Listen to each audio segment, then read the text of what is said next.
Salut les gens, c'est Mawena, et non, aujourd'hui, malheureusement, je n'ai pas d'anecdote croustillante à vous partager en début de vidéo.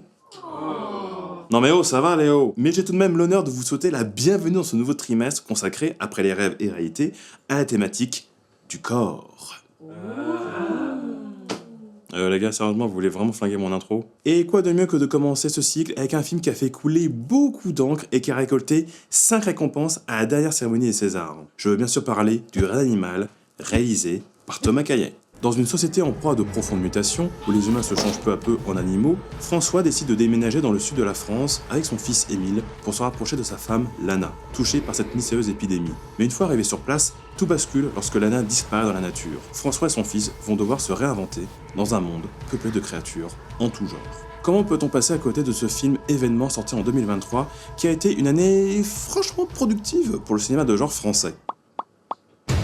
Hormis le fait d'avoir été un succès tant public que critique, le Rêve animal interroge avant tout sur notre monstruosité, nous questionnant sur notre véritable nature ainsi que sur notre identité. En quoi sommes-nous différents des animaux? Qu'est-ce qui nous caractérise vraiment en tant qu'être humain? Et toutes ces problématiques sont mises en avant par le make-up et les effets spéciaux, car qui dit transformation dit forcément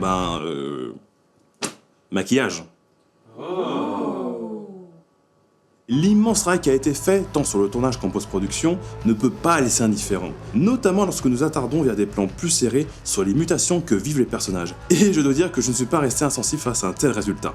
Cette mutation, tant physique que psychologique, nous amène cependant à une autre question. Allons-nous vraiment dans cette direction? Ce que je veux dire par là, en fait, c'est qu'avec la récente épidémie qu'on s'est prise en pleine poire, est-ce qu'on va pas justement muter dans les prochains siècles, ou les prochaines décennies, j'en sais rien, vers quelque chose de plus animal, de plus primitif. Bon, ce ne sont que des suppositions, mais le film a clairement le mérite de nous interroger là-dessus. Bref, véritable parcours initiatique servi par un casting impeccable, une musique enivrante, une très bonne photographie et une réalisation sans faute, le Rêve animal est une histoire universelle qui saura s'adresser à tout le monde. Et je sais que la personne qui fait le prompteur n'est pas d'accord, mais je le dis quand même.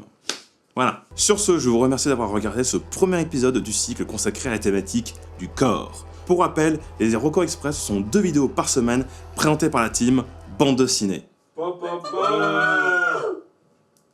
Ouais, yes. Et on se donne rendez-vous très prochainement pour un nouvel épisode. Salut!